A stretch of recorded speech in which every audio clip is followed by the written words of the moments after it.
शिवसेनेच्या बैठकीत उपमुख्यमंत्री एकनाथ शिंदेंचा रौद्रावतार पाहायला मिळाला।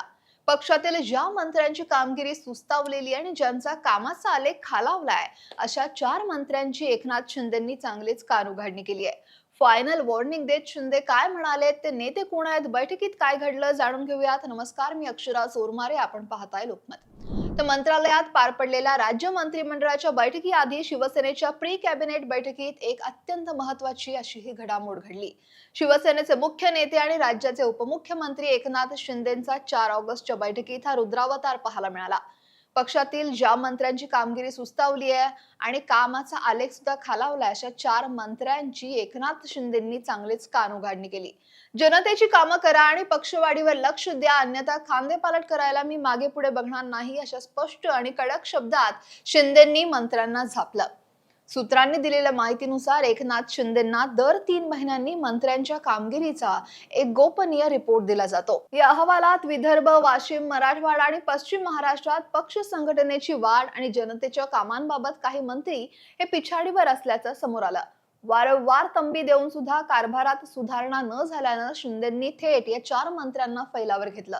या 4 पैकी 3 मंत्र्यांची नावं आता राजकीय वर्तुळात चांगले चर्चेला आली आहेत। सामाजिक न्याय मंत्री संजय शिरसाट, वन, मदत आणि पुनर्वसन, मृदा आणि जलसंधारण मंत्री संजय राठोड आणि शालेय शिक्षण मंत्री दादा भुसे या मंत्र्यांनी आगामी काळात कामगिरीत सुधारणा केली नाही तर येत्या मंत्रिमंडळ विस्तारात त्यांची विकेट पडण्याची दाट शक्यता वर्तवली जाते। थोडक्यात सांगायचं तर शिंदेंनी एका प्रकारे या मंत्र्यांना पायउतार होण्यासाठी तयार राहण्याचा इशारा दिल्याचं दिसतंय। पण फक्त मंत्र्यांनाच नाही तर एकनाथ शिंदेंनी पक्षाच्या नगरसेवकांचे सुद्धा चांगलेच कान टोचलेत। भाईंदरच्या उत्तन इथल्या रामभाऊ म्हाळगी, प्रबोधिनीत कल्याण, डोंबिवली आणि अंबरनाथ, बदलापूरच्या नगरसेवकांसाठी प्रशिक्षण शिबिर पार पडलं। या शिबिरात बोलताना शिंदेंनी नगरसेवकांना अत्यंत खडे बोल सुनावले। नगरसेवक हा विभागाचा मालक नाही तर सेवक आहे। काही लोकांना वाटतं की मी निवडून आलोय म्हणजे प्रभागाचा 7-12 हा माझ्याच नावावर झालाय। असं जे करतात त्यांचा पुढच्या निवडणुकीत 9-2-11 होतो। बाळासाहेब ठाकरेंनी नगरसेवक हे नाव दिले आणि त्यामुळं मनापासून आणि प्रामाणिकपणे लोकसेवा करणं हाच तुमचा मुख्य अजेंडा असला पाहिजे। शिंदेंनी स्वतःचं उदाहरण देत नगरसेवकांना गांभीर्याचा धडा सुद्धा दिला।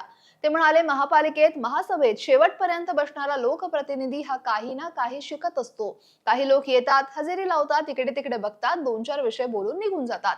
मात्र सभागृहात बसून प्रत्येकाचं बोलणं ऐकणं हे महत्त्वाचं असतं, ज्यामुळे आणि त्यामुळे शाखा प्रमुख ते राज्याचा मुख्यमंत्री हे सगळे पद आपल्याला मिळतात। आणि यात त्यांनी आपलं उदाहरण देत सांगितलं की मी शेवटच्या बाकावर बसायचो आणि आता पहिल्या बाकावर आलोय।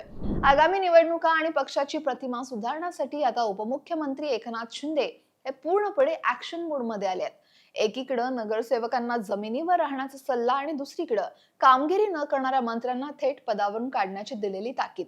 यावरूनच शिवसेना पक्षात शिस्तीचा बडगा उगारला गेल्याचं स्पष्ट दिसतंय।